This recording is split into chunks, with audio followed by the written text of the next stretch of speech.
food used to come after the achievement, right? I do the thing, then I eat. I eat to celebrate or I eat to commiserate. Now, food fuels the progress. Food fuels the achievement. Hey, my name is Jenna Kutcher, and I am obsessed with all things business, marketing, numbers, and helping you to navigate both the messy and the magical seasons of this thing called life.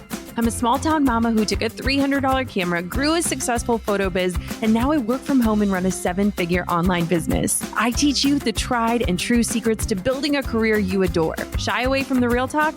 No way. Money, hardship, growth, loss, and marketing are all topics we discuss here. Think of this as your one-stop shop for happy hour with a gal pal mixed with business school. Pull up a seat, make sure you're cozy, and get ready to be challenged and encouraged while you learn. This is the Goal Digger Podcast. I don't know why I'm nervous about recording this, but I am. And you would think 600 episodes in that one would not get nervous, but this is more of a personal episode. And there's a huge part of me that is like, Jenna, stick to the marketing talk, stay in your lane. But in reality, the more that I reflect on this specific journey, the more that I realize it has impacted my work on a deep level, probably on the deepest level than any of the strategies and systems that I've utilized in the recent years. And it's interesting because I have been getting a ton of messages and DMs about this thing. What am I talking about? Talking about my health journey.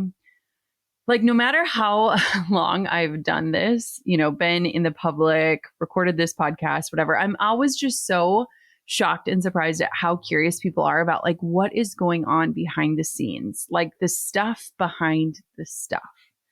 And I'm a pretty open book. I've talked about my health journey on this show, but today is this attempt to dive deeper on what I've been doing, how I've been feeling, and even more importantly, how it's impacted my work and why I think things finally stuck this time.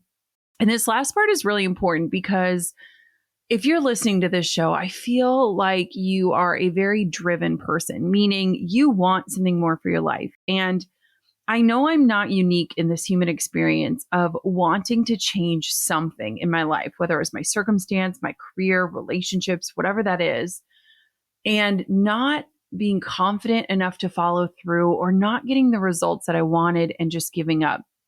And I think what's super interesting about this topic, especially when it comes to my health journey, is that I'm not 1 month in or 60 days or 90 days. I've been really focused on this for the entire year. And this is the first time that I've actually stuck to something. And so today we're diving into the deep end. If you've read my book, I don't love the small talk. I like to go down deep. So are you ready to go down deep with me? Let's do it. Do I have a new podcast recommendation for you? If you like the Goal Digger Podcast, you'll love tuning into Content is Profit, hosted by Luis and Fonzie Camejo, brought to you by the HubSpot Podcast Network. Discover the secrets and strategies on how your business can achieve the frictionless sale. Luis and Fonzie dig into frameworks, strategies, tactics, and feature special guests to bring you all the information you need in order to turn your content into profit.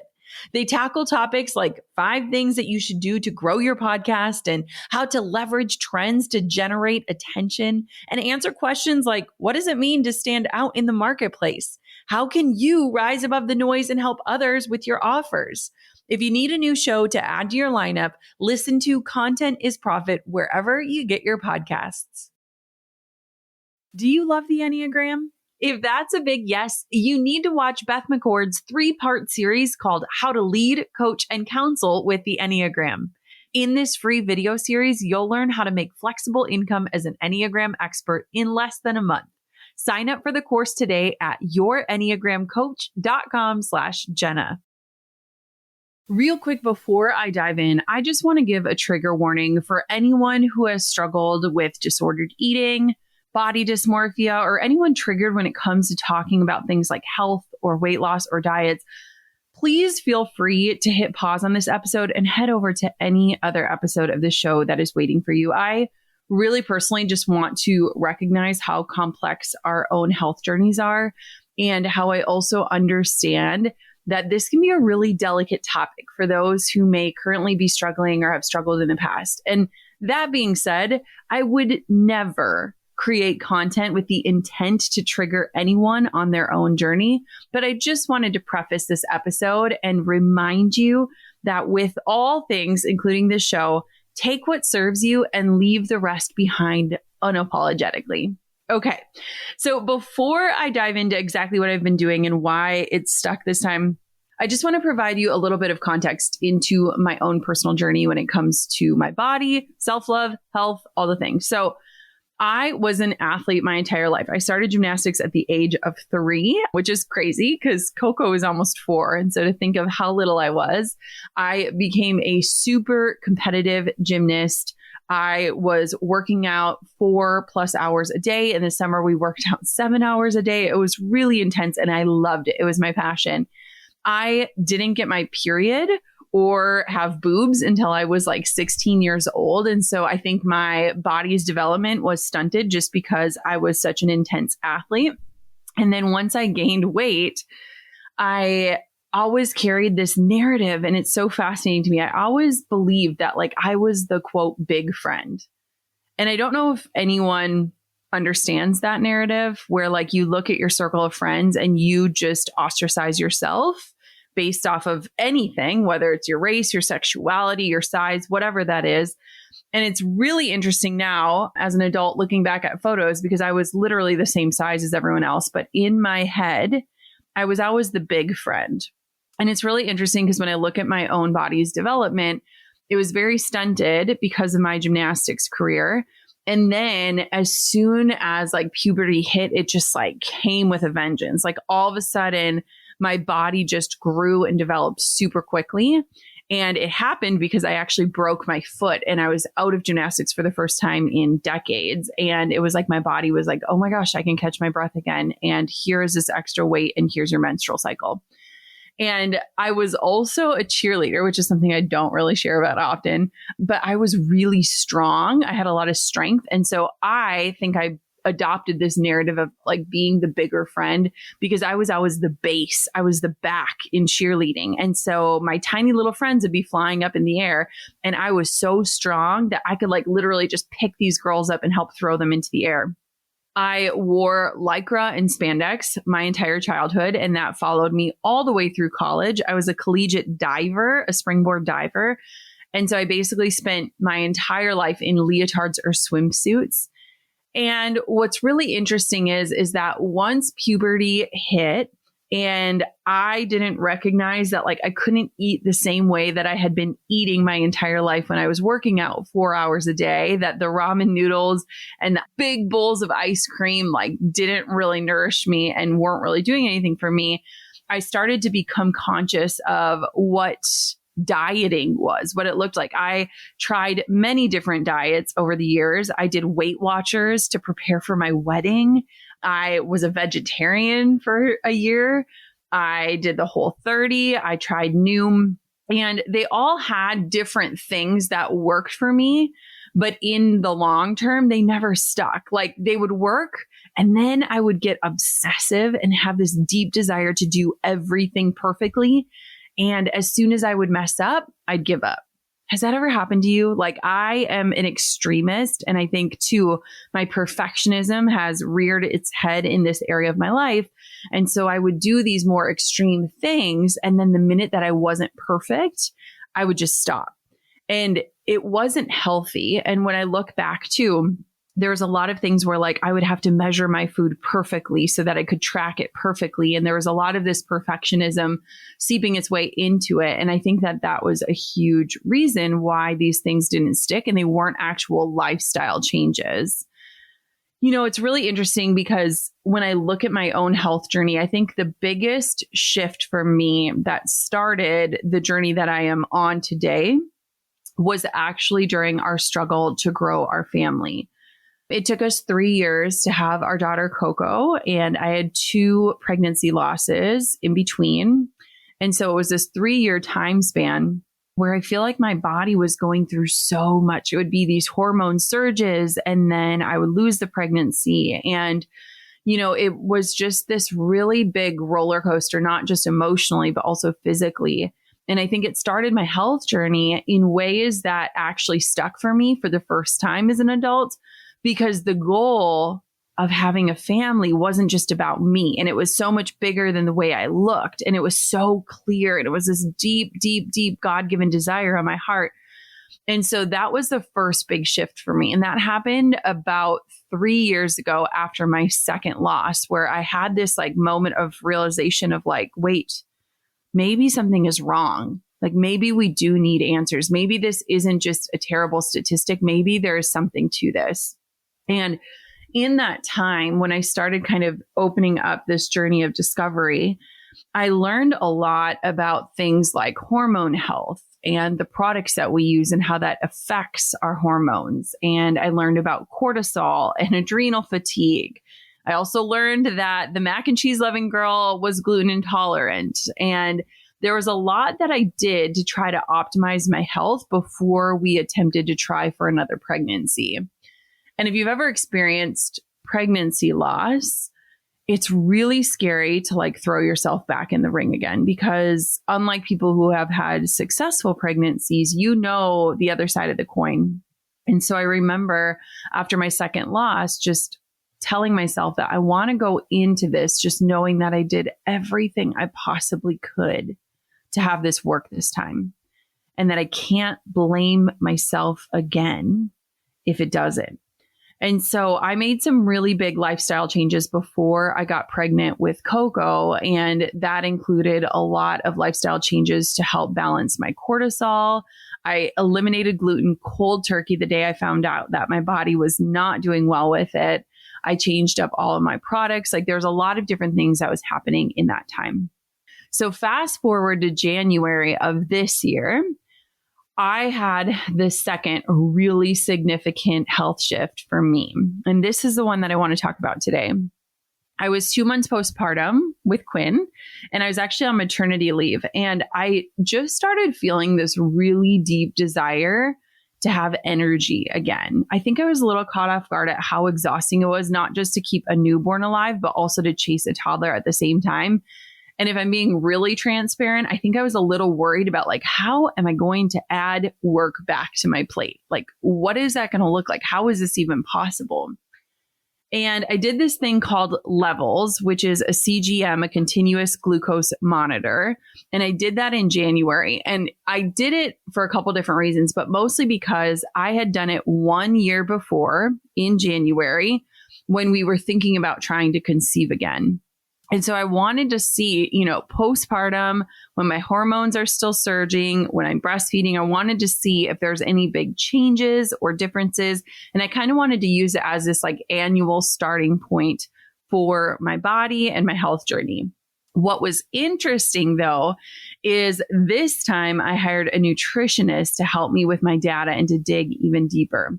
Now, if you are a faithful listener to the show, thank you. And if you listened to an episode number 589, you met my nutritionist. Her name is Bridget. She was on the podcast. It was a very popular episode. We'll link to it in the show notes, or you can just scroll back to episode 589. And I hired her to help me review my Levels data. And it honestly was really critical that I hired her without knowing, because my Levels findings made it look like I had insanely good metabolic health. I remember getting on the phone with her and just being like, I'm so frustrated because I don't have like the energy that I want, and I don't really feel that great, but like my metabolic health looks amazing. I could eat ice cream or I could eat a bowl of cauliflower and my body would have this similar insulin response. And as someone not in the medical field, I did not realize that this could be a sign of insulin resistance. And I really quickly want to preface this episode and say, I am not a doctor. I have a lot of people in my family who are in the medical field. That is not me. But I also want to let you know, I sent over my notes and my outline to Bridget before recording this because I want to give you the best information that I can as a vessel. But I also just want to preface this in saying I'm not giving medical advice. I am not an expert here. I am just an expert in my own experience. And so I just wanted to put that on the table right now. So I didn't realize that as my levels data was showing my insulin response, I was actually insulin resistant. And so in January, I got on the phone about once a week with Bridget and we talked about what I was eating. And what was really helpful is that she was giving different suggestions on things to try or swap. It was stuff like very simple shifts for me that felt really manageable in that season. And so it was things like, trying to eat dinner earlier because what we were doing is we would get the girls to bed. It would usually be like 8:30. Then we would eat dinner. And we were focused on like shifting my window of eating so that I was front loading my calories more, like eating larger amounts earlier in the day so that I would have at least 2 to 3 hours before bed that I haven't eaten. And this also helps improve sleep, which if you are a mom to a baby or a toddler, you know how important sleep was. Another thing we were trying to do is like, I have such a sweet tooth where like, I just need some sort of sweet after my dinner meal. And so it was just like looking at like, what kind of sweets were we having and what was the effect on it? And so we were doing just these small tweaks like this that felt really manageable. And then what we also ended up doing is I also did blood work. And this was really helpful for me. It's something that I've gotten in the practice of after our journey with loss is just understanding my body. I've shared this before, but when it comes to health stuff, I could read an entire like medical textbook on health. But until I personally know how what I do impacts my personal body, I have a really hard time following through. Like I know a lot about health. My husband is super into health. My family is really into health. Like I know a lot about it. However, I see that I take action in way bigger ways when I know how something affects me personally. So for example, when I found out that I personally was gluten intolerant, that day I quit cold turkey on something that I loved, right? Because I knew my personal body cannot process it. So things like blood work for me have been so helpful because I feel like it helps me to know my body better and to understand like, what does my physical body need? So we did blood work. We looked at things like different levels, my insulin response, vitamin deficiencies. And this brings up 2 points. There are a million metrics outside of calories and the number on the scale for how you are doing with your food and lifestyle choices and whether they are serving your needs. And number 2, personalized nutrition is the future because every person's biochemistry is so unique. Like if generalized plans have failed you in the past, it is often because you weren't doing what is right for your physical body. And these 2 points alone have been so crazy helpful for me, having a history with kind of obsessive, perfectionistic diets, and also knowing myself enough to know that I will take better action when I personally understand my own body. So doing this blood work was so helpful. And I want to add a tiny caveat here to recognize that some of the things that I'm recommending, I recognize that they cost money and that they are a privilege. And I wish so deeply that our healthcare system was so much more focused on preventative and not reactive medicine. And so I just want to like acknowledge that some of these things that I'm mentioning, they absolutely cost money. And I recognize that I'm in a place in my life where I am able to invest and not everyone listening can. And I wish and am trying to work with people who want to shift the medical system as a whole. So caveat there. So another thing that Bridget talked about was retraining my taste buds. I actually was just having a conversation about this with a family member, and we were just talking about how when you eat processed foods, it's like, that's what you crave. And I remember Bridget telling me like, trust me, like the more things you introduce and the more like whole foods you get, the more you're going to crave those. And I was like, yeah, right. Like nothing is going to top my boxed foods or like that kind of stuff. And it's true. And we'll get to that. And then the last thing that was really important, and I want you to hear me loud and clear here, is making sure I was eating enough food because I was also breastfeeding full time. In fact, as I record this episode, I am still exclusively breastfeeding. A lot of women underconsume calories post-pregnancy, which can be dangerous because breastfeeding increases caloric needs. And on a separate note, a lot of women who are obsessively trying to lose weight, they are often under eating calories, which slows down your metabolism. So this is not what you want, especially when breastfeeding, because your body needs to be in a state of abundance in order to fuel metabolism, not just related to losing weight, but literally your energy, your metabolic health, and feeding your baby. And so this was also really helpful for me is when I was talking to Bridget, it was not really a place of, I need you to cut back. It was like, I think you need more fuel. And I think you need specific fuel that is going to give you the needs of your body, but also the needs of Quinn. And I remember I would do my phone calls with her on a walk with Quinn in the stroller. And I remember Bridget talking about like how what I eat impacts Quinn's palate. Because as she gets my breast milk and as it's kind of different flavors based on what I'm eating. And I just thought that was so cool how like we as mothers have this opportunity to kind of give our children a different palate. And if you're anything like me, I feel like sometimes when I'm pregnant or in that postpartum season, I eat like a toddler. So I was like, all right, kimchi, here we go. The next thing I want to talk about is biohacking. And I think we need to do an entire episode on this topic. It is something that I am fascinated by and something that has absolutely transformed my look at health and my own health journey. Basically, biohacking means changing your chemistry and your physiology through science and self-experimentation to increase energy and vitality. And this is a broad definition. It is always evolving in this world. It's honestly like a subculture in and of itself. But biohacking for me has been like this gateway of fascination that has opened my eyes to look at health in a different way and to really focus on how I can optimize my body. It's something that honestly has gotten me so excited about health. I had this realization the other day. We were in the car driving to the lake house and Coco was watching a movie. And a lot of times Drew and I will use that time to listen to audiobooks or podcasts.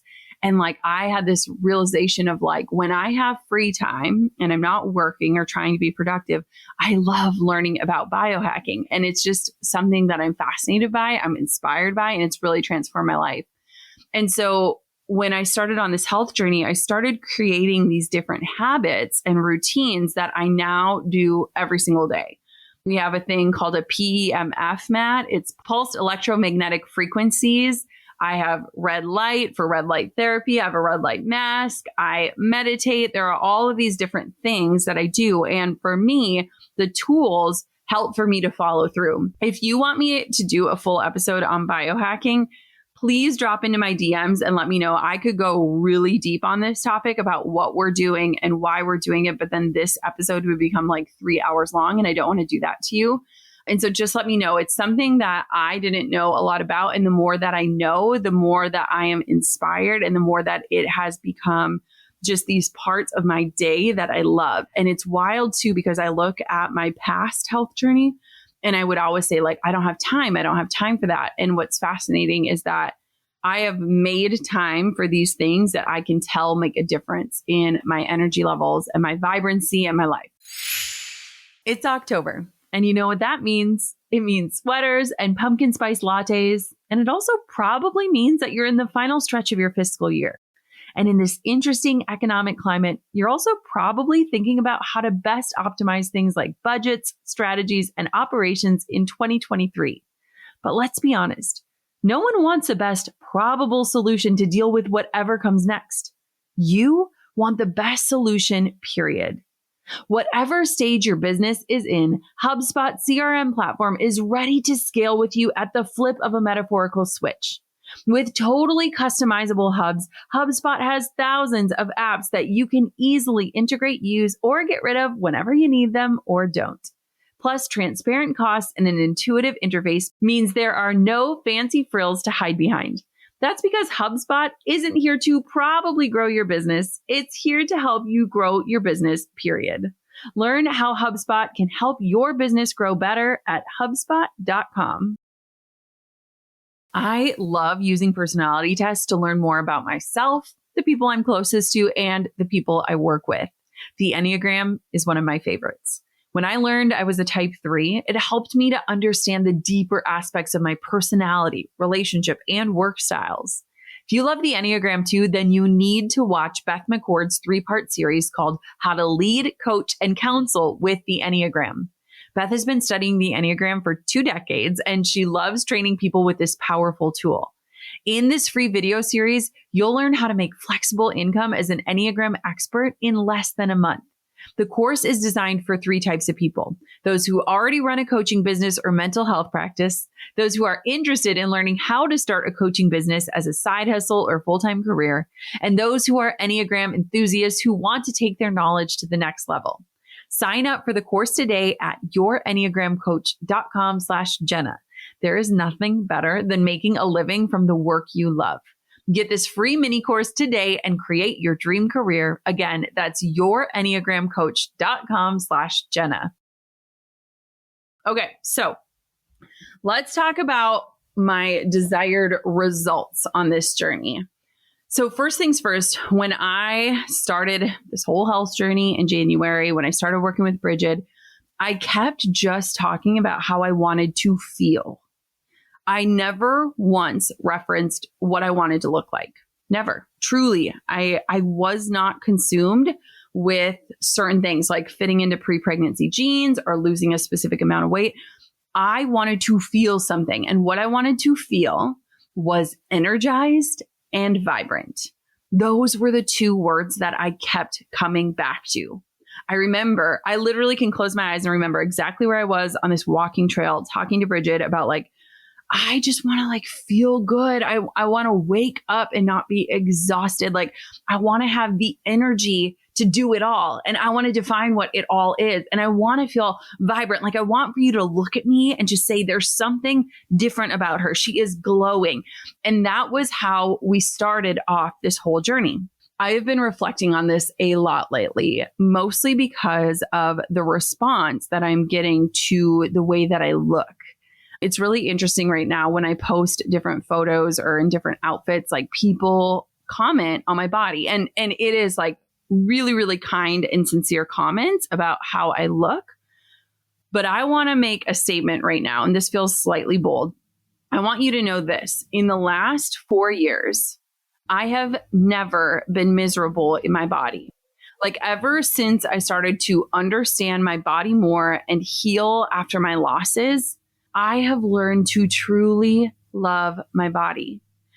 When I look at those before and after photos and I see those before photos and people look absolutely miserable, I cannot relate. The work that I have done to truly love myself at all stages, in all sizes, means that while some might consider where I'm currently at as progress, I just look at it as a different focus. I am health focused right now, and that is a priority for me right now. And I definitely feel different, and I'll talk about that in just a moment. But I wanted to note that simply judging my feeling based on my looks is not at all my thing. And it's so interesting to see how people respond to you at different sizes and in different stages of your life, in your body. And when I see past photos and videos of myself, I actually smile because I remember in those moments I felt beautiful. And that is an embodiment. And I think it's so important to note that. I don't think that where I am today is better because I'm thinner. I actually don't think that at all. I think I embody that same beauty. I just show up at a different frequency. I don't know. Okay, so let's talk about the biggest shifts, and then I will dive into the outcomes, the thing that you are probably the most curious about. Okay, so here are the biggest shifts for me. Now, listen to this, and if you are able to write this down, and I want for you to apply this in any area of your life, because this changed my life. This changed my health. I had to adopt this mindset. Now, I was listening to a podcast episode, and for the life of me, I cannot remember what I was listening to, but I heard someone talking about all of those old celebrity weight loss shows and all those things, and how most of those people would end up gaining the weight back. And they said it was because they held on to the identity of the past version of themselves, whether it was heavy or overweight. And they said that the biggest change and the biggest way to make sure you stick with a change is through the identity in which you clothe yourself with. And so I had to understand and embody that I am not an unhealthy person who used to be healthy, but I am a healthy person who had let their health slide. Meaning I am embodying the identity of a healthy person again.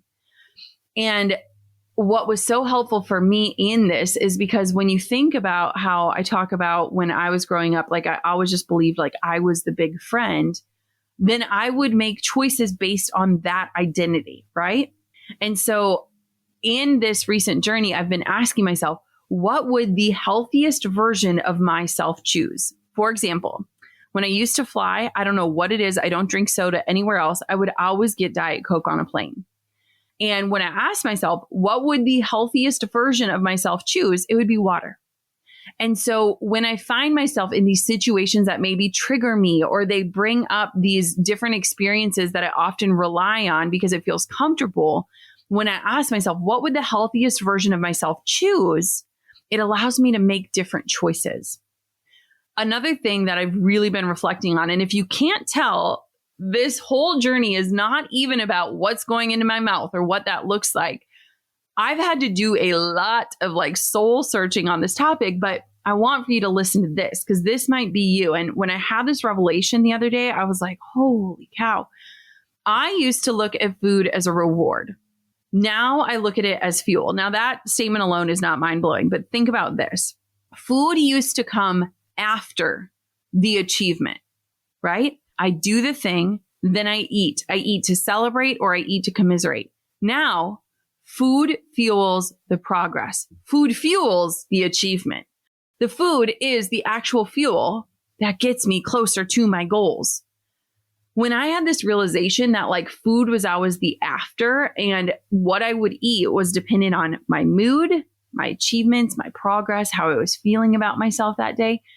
And when I flipped it and said, what do I need to put in my body to do the things that I'm called to do today? It changed everything. Truly, it changed everything. Another thing is changing my priorities. Like I said, I used to say, I don't have time. I don't have time for that.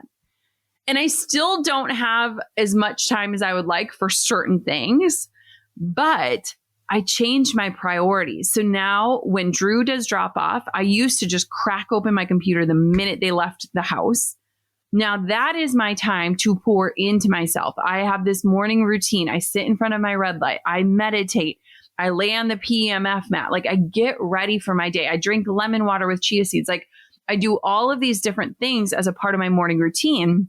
And this routine has helped me to create new habits.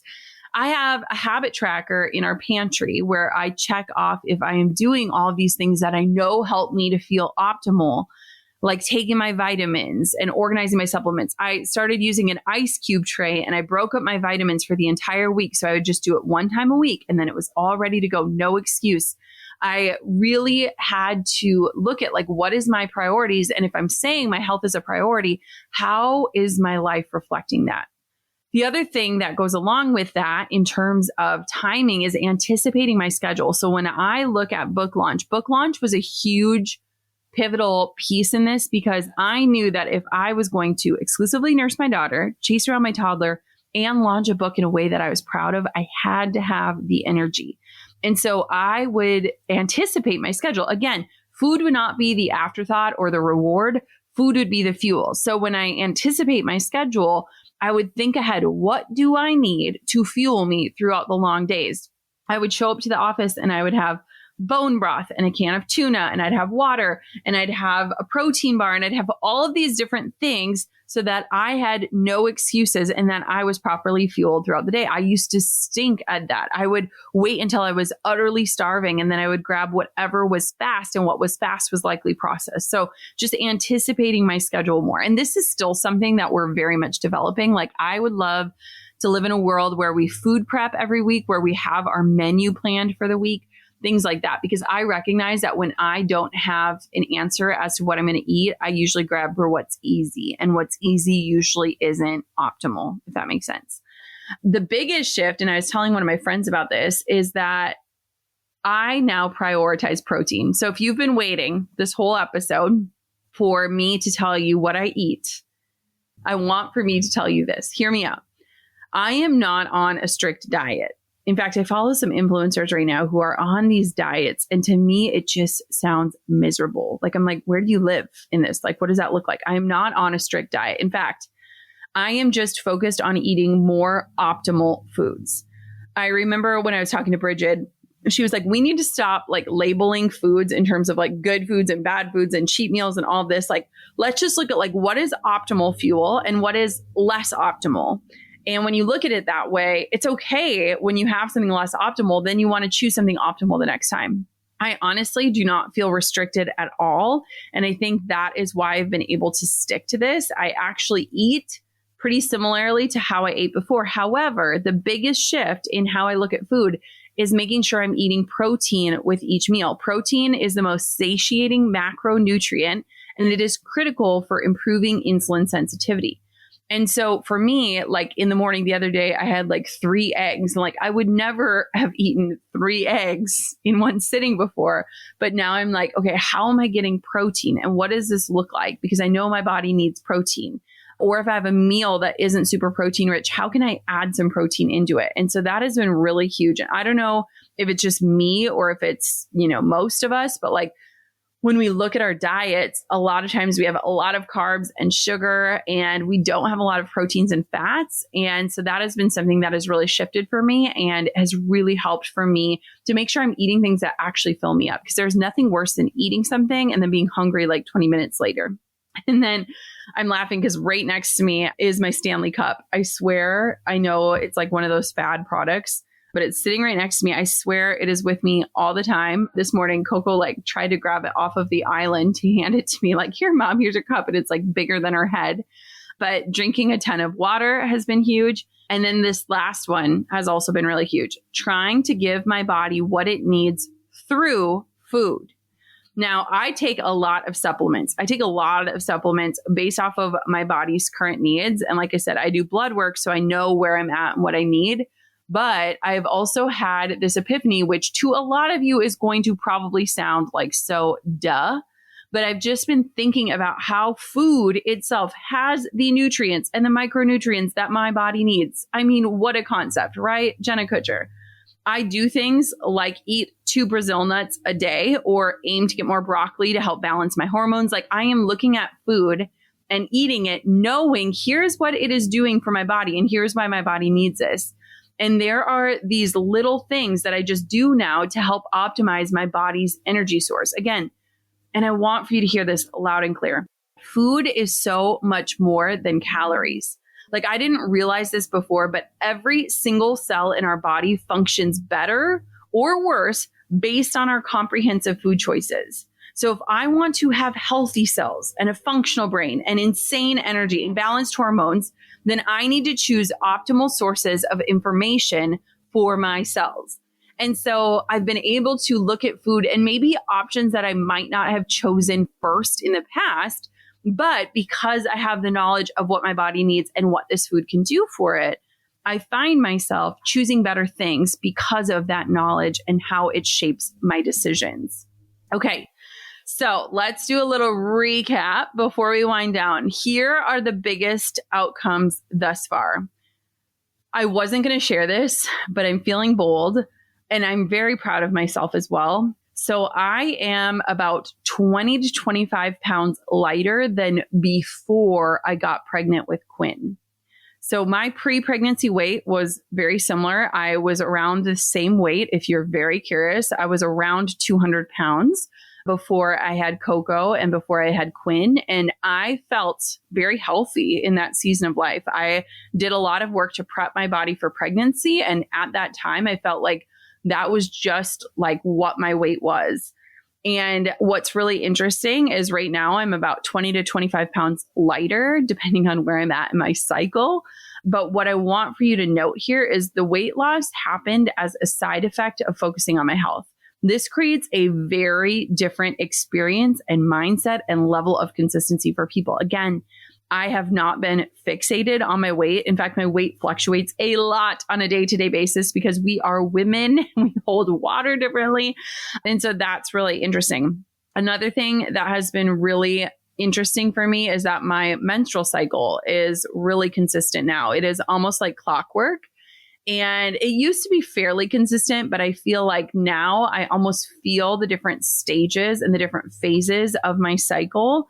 And I almost celebrate when my body gets a period because it just feels like this is confirmation that your body is getting what it needs to do, what it's meant to do.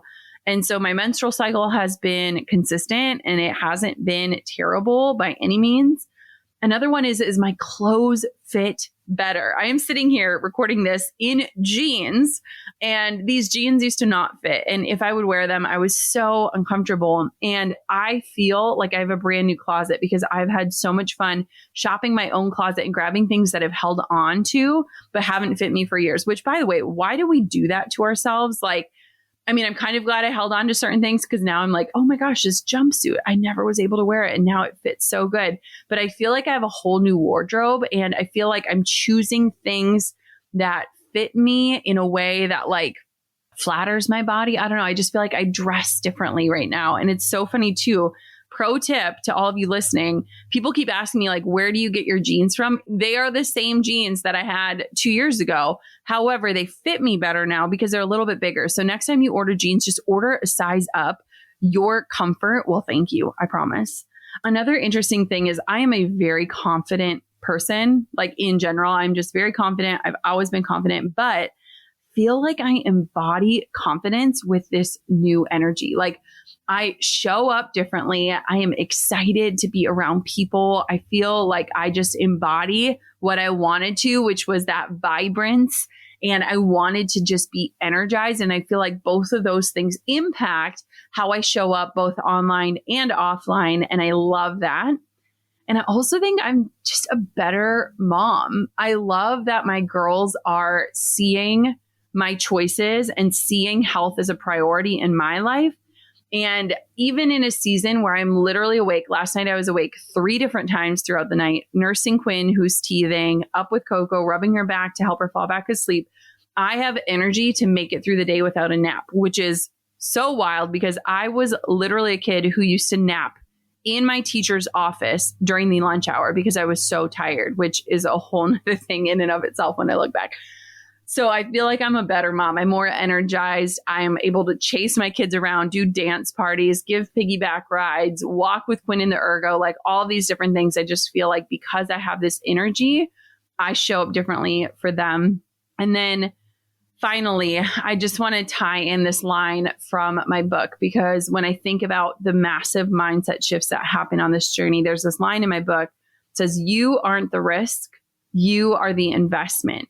And I feel like optimal health is really the foundation of a good life, and investing in you and your health daily really changes how you look at yourself. I joked the other night, Drew was trying to cuddle me. And if anyone has ever nursed a baby, you just know you're kind of touched out at the end of the night. And he was trying to snuggle me and I was like, my cup runneth empty. But I've realized that the more that I invest in myself and put these priorities and habits first in my life and make sure that I have what I need to feel energized and vibrant, I feel like that emits throughout all aspects of my life. And it's just this reminder of I matter in this season too. I know I'm taking care of a lot of different things and a lot of different people, but when I see myself as the investment and not the risk, I think that totally changes everything. So where do we go from here? I am really excited to just stay on this course. I feel this feeling, and I don't know if you've ever felt it before, but when you finally feel good, you don't realize how bad you were feeling before. And when you finally have this feeling, you don't want to lose it. You do not want to do anything that will put this feeling at risk. And I think that has been really huge for me in recognizing whoa, I wonder what I could have done in my career, or I wonder what I could have done in my relationships, or whatever that looks like. If I would have had this energy back then, what would that have looked like? And I don't have regrets. I think everything unfolds in its own timing and that this timing was the right timing for me. However, now that I know what it is like to feel this good, I do not want to jeopardize that. I have made some big lifestyle shifts in giving up alcohol. I am over 2 months into not having a single alcoholic beverage, and it's just a personal choice, but it's one that has felt right. And I'm not, banning alcohol from my life forever. But in this season, I have absolutely zero desire to drink. And my next goal and objective is actually to move my body more. I think that is kind of the final piece of the puzzle for me. And I've just been moving slow and giving myself a lot of grace in this, because I feel like I have made so many changes, but literally all of these results that I just listed are all based on food and nutrition. And I, in this season of life, do not work out as much as I would like to. And I don't necessarily feel enough energy to get in a hard workout or things like that. I think that as a nursing mom and a working mom and all the other things that I do right now, where my focus is food and nutrition. But the next stage of this for me is incorporating weightlifting and getting back on my Peloton and going on walks and just incorporating that. And I cannot wait to watch my body respond and transform when I get ready to enter that phase of the game. But again, I am giving myself so much grace and time and just doing my best to move my body, whether that is chasing my girls or going on a walk or whatever that looks like. But that is the next stage. I hope that this look into what is behind the scenes, the stuff behind the stuff, was helpful. I hope that maybe you walk away with one nugget of information that can inspire your own health journey. And I would just love to hear from you. I think what has been so awesome is recognizing that people see that I'm different and I feel different. And so seeing that connection be made and hopefully inspiring others to look at their own journey and to maybe make some of those changes that deep down they've been wanting to make is the best part. So thank you for being a part of this. Thank you for letting me share this. And thank you for being a part of my life and my health journey. I hope that this episode inspired you. And of course, until next time, gold diggers, keep on digging your biggest goals. I'm over here giving you a virtual high five because you just finished another episode of the Gold Digger Podcast. Did that go by way too fast for anyone else? If you want more, head over to golddiggerpodcast.com for show notes and all the discount codes from today's sponsors. And if you're looking for a new crew of movers and shakers like you to bounce ideas and ask questions, be sure to join my exclusive community for gold diggers on Facebook. The link's waiting for you at golddiggerpodcast.com.